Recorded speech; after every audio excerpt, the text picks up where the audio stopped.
Bags down, spikes on. Welcome to the track. Hi, my name's Colin Weitzman. I'm going to be your host for this episode of Track World News presented by the Harrier.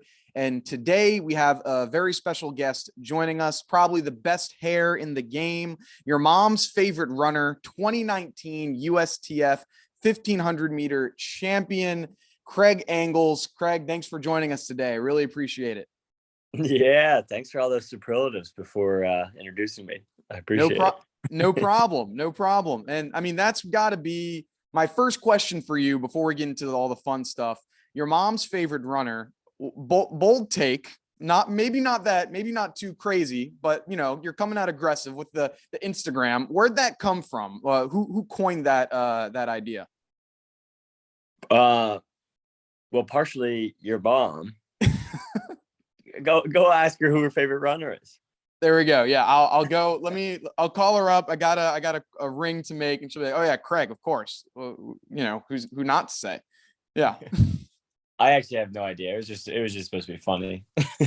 No, well, I love it, man. So before we get into any track and field stuff, had some interesting questions for you. So you're in all of your interviews I've seen, pretty funny guy, and so with that, I'm going to put you on the spot here with comparing some track and field athletes.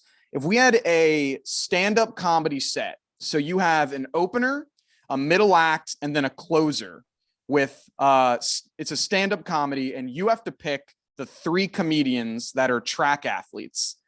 Who are those three people that would have the best stand-up set that you know of? I'm going to put Eric Jenkins on all three of those. Wow, that's bold. He's truly the funniest guy I've ever met. But him and Johnny Gregoric paired together, hilarious. You'd just be sitting there laughing for hours. Nice. We might have to get that going sometime. See what that set would be like. That's any stories that come to mind with those two? No specific stories. You just got to be around them. It's like that truly a stand-up comedy set when those two are hanging out, and at a lot of meets we'll go get dinner together, and I'll just be sitting there like I won't even eat because I'm just laughing too hard. But those two guys are the funniest in the sport for sure. You got to be there to experience it. Not too bad. And also off the track, something that you've really taken over, big passion of yours, RVs. So actually when I was in middle school, I was lucky enough, I got to do a little cross country trip on Winnebago. We went out to like Grand Tetons and, all the, the Butte National Parks and all that type of stuff. It was really cool. But you're a big fan of, restoring and creating, these RVs. How'd that become an interest for you? Dude, I have no idea. But I reckon it was when I was a kid and I read Into the Wild. It was like my favorite movie ever, where I just wanted to like go and be free. And I still feel that all the time. But with RVs, it's like how I can do it as a professional runner. Like instead of going and camping in the wilderness, I can just put my whole life in my RV and go wherever I want for a few nights while still getting good sleep, Yeah. And it's just like this whole self-contained world you have, and it can go anywhere. It's a house on wheels. It's so cool. Yeah, that was one of the coolest things for me when we were going out and traveling with it. It's like you can take this home anywhere. I mean, we've seen the emergence of the van life, TikTokers and YouTubers. Or do you look at them and you're like, man, I envy that you guys can do all that cool stuff? Or what's the feeling there? No, I don't. They're some of them are awesome, some of them are genuine, some of them are just out there looking for fame. But the ones that are genuine and you get to meet when you're on the road, those people are awesome. Like you can meet anyone from age 16 up to like 80. I met a couple, 70-year-olds that I'm still friends with on the road. They had the same exact RV as me one time.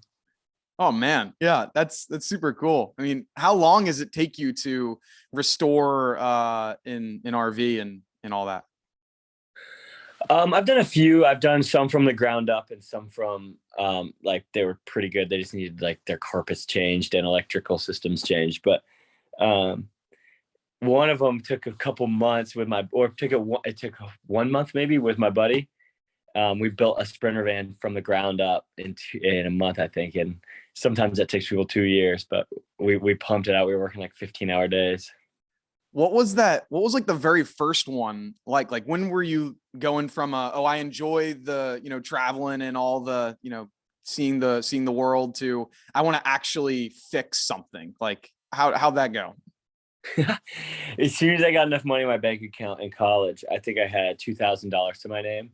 I went on Craigslist and found one for $1,700. Bought it, broke down on the way home. Started repairing it the next day, and it had black mold everywhere, and ended up having to trash the whole thing. So I learned a lot, wasted a lot, but it was a good time. I mean, we had a couple parties in it, and I brought it home to my parents, and unfortunately, they had to deal with my repercussions. They had to fix it up and just give it to some person who needed a home. But from then on, I learned my lessons on how to not get moldy ones and what to look for. Yeah, seasoned veteran now, so won't have too much black mold, flowing through the RVs for sure. But well, now I wanted to pivot towards where track and field really got started for you. I mean, what got you interested in running? I know that you're one of the interesting bunches that maybe not the most doesn't necessarily love running, but very, very good at it at least. Yeah. Yeah, dude, it never meant to happen. In high school I started running because I got kicked off the soccer team. And then I ended up going to college because I got offered a scholarship. I just had that. It was so much. I don't know if I should say luck or fate getting to this point, but along the whole way, I had one like steady person and like guiding light, and that was my high school coach. Like he's probably still to this day one of the best coaches I've ever had, and he just happened to be at my small high school in Pofftown, North Carolina. And every time I've debated quitting running or where to transfer or whatever, he's been there, and it's been awesome having him. Yeah, that's something that has been pretty important to me as well. Like making sure that you have like having a good coach or family member or friend, teammates, whatever it is in your corner. So, when you're going through those challenges and adversity, you have someone to back you up and knows is going to be there to support you and help guide you in the right direction. Yeah, for sure. Yeah. And so you ended up going to first starting at NC State and then going off to Ole Miss. What was any reason for the transition going from one to another and then continue your career there at Ole Miss? Yeah. I mean, I made some mistakes along the way at NC State. Ended up getting in trouble sometimes, getting hurt a lot, and just not running well and not being happy. So I needed a whole fresh start. And I was actually going to quit, but that high school coach I was just mentioning was like, "Hey, I got a friend at Ole Miss who's the coach. If you want to give it one more shot, he's got a scholarship opened up. Not a full scholarship, but partially." And I was like, "Whatever, I'll give it a try for a semester or two." And haven't looked back from there. So yeah, luckily Ryan Van Hoy, my coach at Ole Miss, was awesome.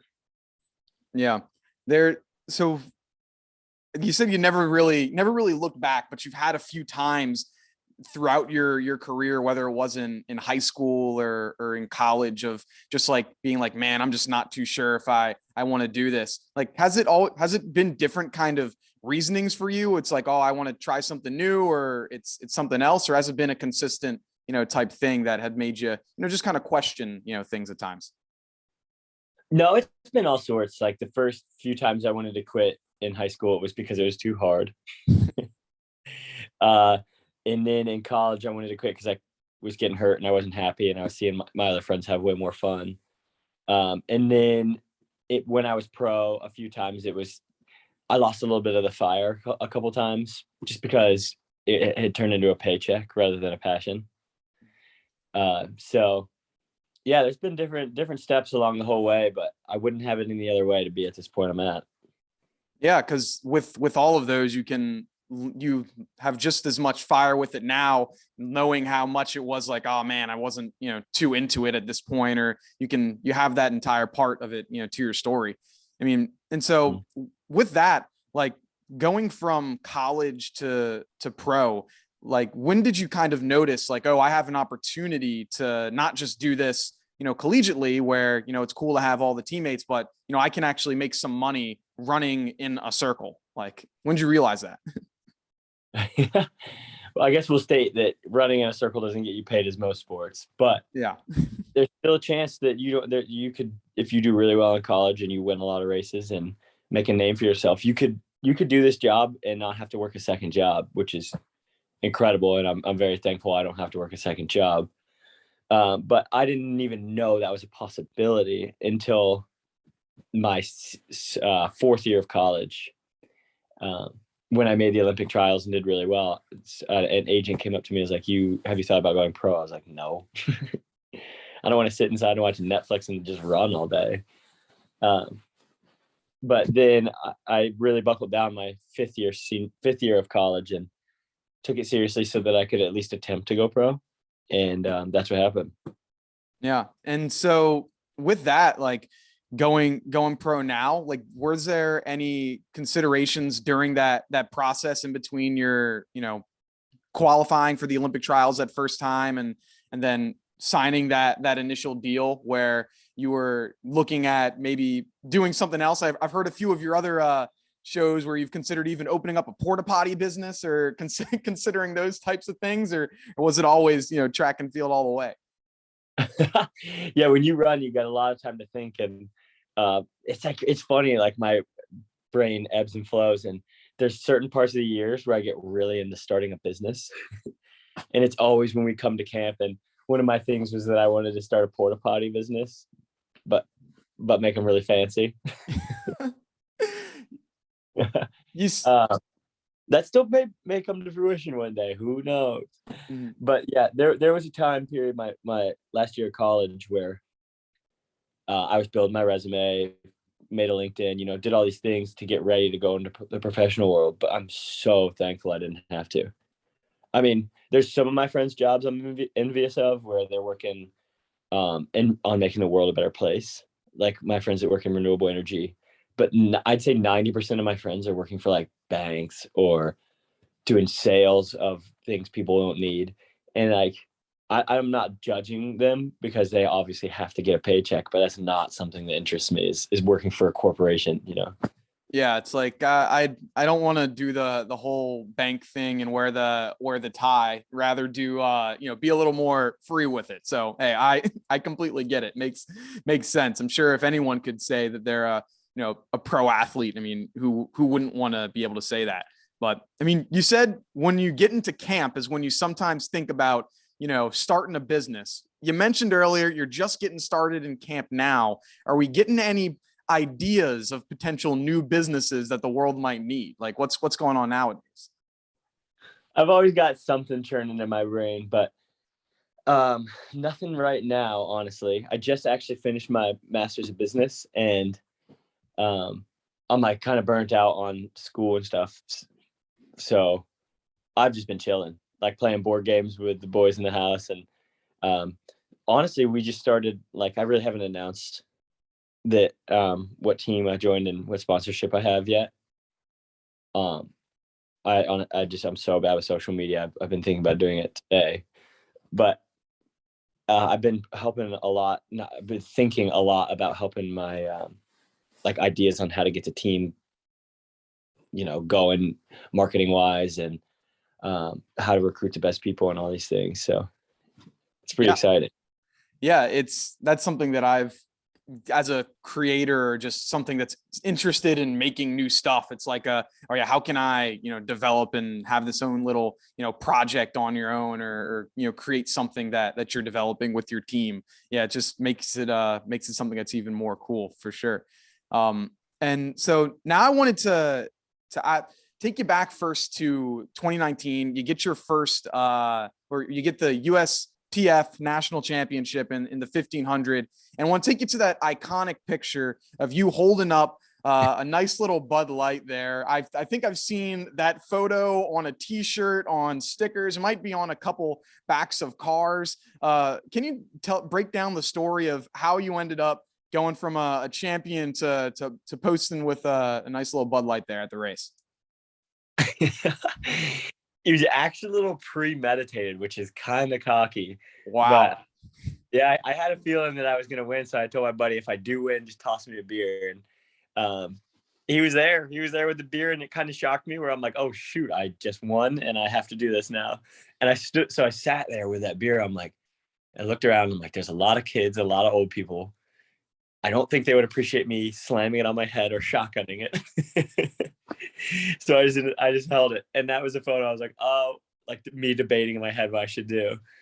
And so many thoughts went through my head. I'm like, am I going to test positive for beer in my drug test? So I ended up tossing it back to him, which I regret to this day, because I went into drug testing and they were like, oh, no, we used to give people beer so that they would pee. Oh man, that would have been a great moment. I mean, that means we'll just have to do it again. So make sure that your friends there at the line for the next one. I guess at indoors or at outdoors this year, say, hey, stay up to this line. I need to be able to shotgun a beer or something. Yeah. I gotta work on my fitness so that I can be as cocky as I was in 2019.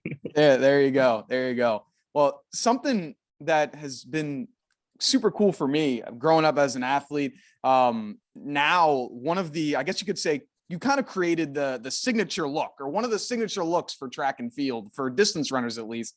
I think like half of the athletes on my team were growing out the mullet and pulled out the handlebar mustache, just like you and how Pre did before. Has it kind of hit you yet where like you look around a lot of these track meets and there's a lot of people that were pulling off the same look as you? I know you cut off the mullet now, but what's it like seeing that there's a lot of people that would, oh, it's coming back. Oh, there we go. It's there. What's it like seeing these other, athletes that are, imitating you in a way?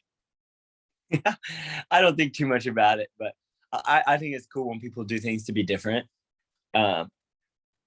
And aren't just out there, trying to look good, trying to impress people all the time. So, I mean, I think it's cool when I see people out there doing it and they're like, yo, like I run because you do. I really appreciate that, but I don't let it get to my head. I don't know. Yeah, I would always see like they're pulling out the giant handlebar mustache, and I love the picture of the twiddling it up or whatever it is, just like, hey, I'm doing me. I'm not too carried about looking, sticking to the status quo. Is that something that you've always kind of had growing up? Like, hey, I'm gonna do me, or has that kind of been something that you've really found more recently growing up? No, dude, I remember growing up, I would always be, my family didn't have the most money, so I'd always be behind. Like when Abercrombie and Fitch was cool, I was wearing it 2 years later. And then when Polo Ralph Lauren was cool, I was wearing it 5 years later. Mm-hmm. I was always like trying to, I was trying to dress cool and trying to like fit in and everything. And it wasn't until like running where I guess I fully was able to be like, yeah, you know what, I can express myself in so many different ways besides dressing like everyone else and looking like everyone else. But sometimes it is nice. Like sometimes it's nice to fit in and not stand out, because I mean, when I cut my hair, no one recognized me, and it was really nice. Like it wasn't like it's not like I'm famous, but if I go on a run and there's other runners, they're gonna know who I am if I have the mullet. Yeah. But if I don't, I can just enjoy my day. I don't have to, if I don't want to talk to people, I don't have to. Mm-hmm. But yeah, I mean, I love being different, and I like seeing people who do life a different way, because nothing will get done if everyone was the same. Yeah. You gotta, if everyone's the same cookie cutter, look or whatever, then, you get the same results. And so that's boring. You need to spice it up a little bit for sure. Yeah. So whether it's, rocking the giant leopard print coat, do we still have that? Well, did you bring it to training? Is it here? Luckily, I don't need it here. It's warm enough. But back in Portland, where it's hanging up delicately. Ooh, we gotta break out. turn. I know that jacket is missing me. It's just waiting like, Craig, come on, put me back on. It's cold. Let's go. For sure, for sure. And so I wanted to, well, you mentioned earlier, it's like, hey, you wanted to get your fitness back. I know in 2019 you qualify for that was your first worlds team, right? In Doha? Yeah, earlier that year I made indoor worlds, and then I made outdoor. Yeah. So that was your first outdoor worlds team. What was that like, being able to, you qualify for your second team, your second team of the year, your first outdoor team, you're really on cloud nine, riding high in 2019. What was that like? Just that overall season, doing really well, performing at your best there. It was sick, man. I mean, like, I've always known what I'm capable of, and just to be able to like put it together, be healthy. The world was still churning back then. Everything, pieced together perfectly. And a lot of this sport is about confidence. So being able to win USA's indoors really brought that outdoor title like to the surface. So I don't know. It was an awesome year for our whole team. Donovan won world championships, set the American record. Jess Hull made her first team. Everyone was there. It was cool having like our whole team at the world championships. Mm-hmm. And everything. Yeah, it's nice when you see all of your training partners succeeding, and it's not just like I'm doing well, but the people that I care about are doing well as well. It makes it almost better, because it's like, oh yeah, we're all here. It's not just me doing it. It's a team thing. Mm-hmm. Yeah. And so obviously then COVID happened, 2020 shut down like the entire world, and a lot of people going to a variety of different thoughts and places and whatever it might be. What was kind of your mindset? March of 2020, world gets shut down. You go from, great performance in worlds to now, hey, the world kind of stops here. Dude, it was bizarre. I was just thinking about it today. Like, when it first hit in 2020, how weird everything was. It was gray and you didn't know what was going on. Everyone was scared, buying toilet paper. Yeah. But yeah, it was a scary time for sure. I was definitely nervous, but not sure if I understood the severity of it. So I was traveling more than I ever traveled in my life. I found rental cars were like $15 and flights were $100. And I mean, I was doing everything safe, and I wasn't seeing any of my family that, had like the medical conditions or they were older. So I was doing it safely. Like if I got sick, I knew I'd be fine.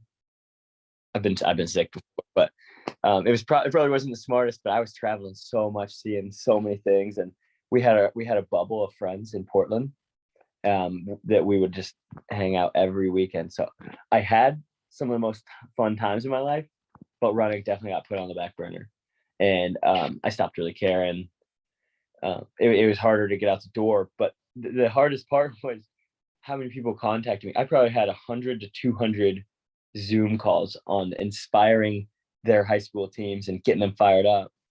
And I'm like, dude, I need someone to fire me up. Like, I all my energy on those people. And I mean, they were thankful, but I've never heard from them since. So it was like kind of a bit use and abuse situation where they just needed me in that time and they didn't think about me. Mm-hmm. But so I got burned out for quite a bit from running, from the community of running and everything. So I was just hanging out with my friends and having a good time. Yeah, I think that's a topic that not a lot of athletes and runners kind of go over, of burnout, and how you can go from, just really, really enjoying what you're doing to being like, I don't want to even look at a spike. I don't want to see a running shoe. If I even see people outside the window running, I don't want to look at it. Like, it can happen pretty quickly. I mean, how was it that you kind of, dealt with that, going through, that time where you really weren't too excited to get out and run? I don't know, man. I didn't really deal with it that well. I kept running. I would run every day and I do the workouts prescribed. There was just no fire behind it because I didn't know when I was going to race, and that's all I care about. So it honestly took until about a few months before the trials to be like, oh shoot, like the world's going on. And that's when I started getting fit and taking it seriously and stopped like doing all my extracurriculars. So it was probably a tiny bit too late for the trials, but I'm like fit as I've ever been and fired up for indoors and outdoors this year. So I'm so stoked to actually finally be like certain that we're racing. Yeah.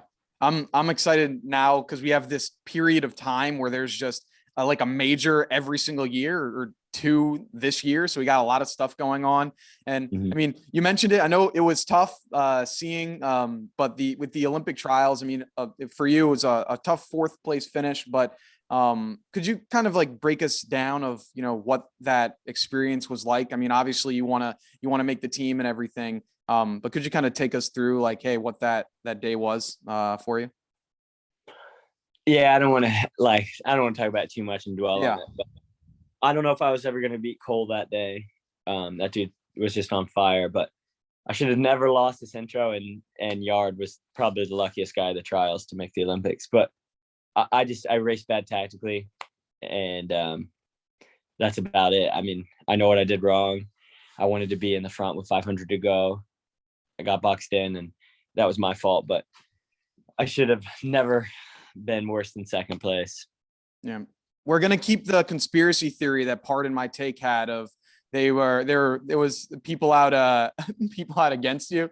But I mean, to go on that, you following, I guess, a little bit before the trials, I think it was at your semis, and then, following the race, I guess, the guys from Pardon My Take caught wind, seeing you're getting lined up, and had mentioned that you guys were going to potentially, see if there was a beer mile coming through. Are we going to see that between you guys and the people from Big Cat from Pardon My Take, or what's going on there? Anything breaking out?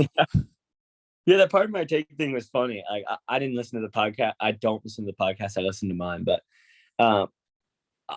every guy friend I ever knew in my whole life messaged me and was like, dude, this is so cool.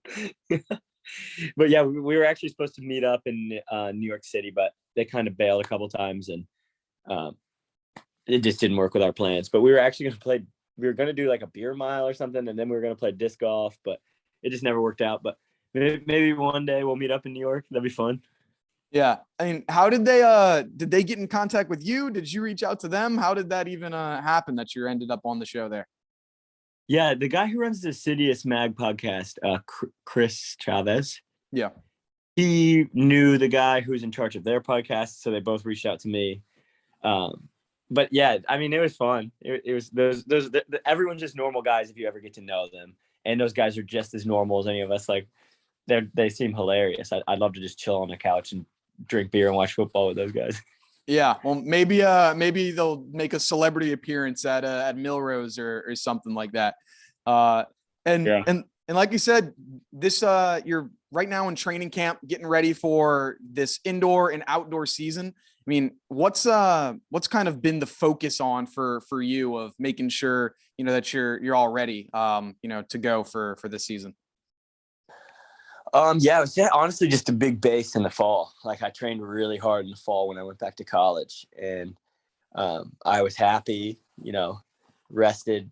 So I'm geared up and ready to go. It's just got to be the confidence has to come back, and that's through racing. Yeah, once you get a couple wins under the belt, as you see the hair get longer, the people will know the confidence is growing as well. Yeah, that shows how cocky I am. Yeah. So once it starts getting down to your back, it's like, oh God, this dude's another beast. He's another animal. And I mean, talking about cockiness and confidence, something that we've been seeing recently, coming out of Ole Miss, West Fly Athletics really kind of taking the track and field world by storm. I was watching, some interviews from them and, just kind of stirring the pot with everything. You did a few workouts with them. You got, that crew pretty well. What's it like to see that type of, kind of stirring the pot when it comes to track and field, getting, growing a little bit? That dragon energy. Yeah, that dragon energy. I mean, those guys are hilarious. I love what they're doing. It's all super entertaining. Yeah, it's something new. Like, people can complain and bitch and moan and whatever, but those guys are hilarious. They're being creative, and if people's feelings are hurt, then I don't know. Yeah, you gotta be alphas to be to be involved in it all for sure. I mean, Yeah. we're definitely looking forward to having an excellent year coming up with this upcoming season. And I think you're working with a new training group now, right? Is that official? I don't know if we're breaking stuff. Is that right?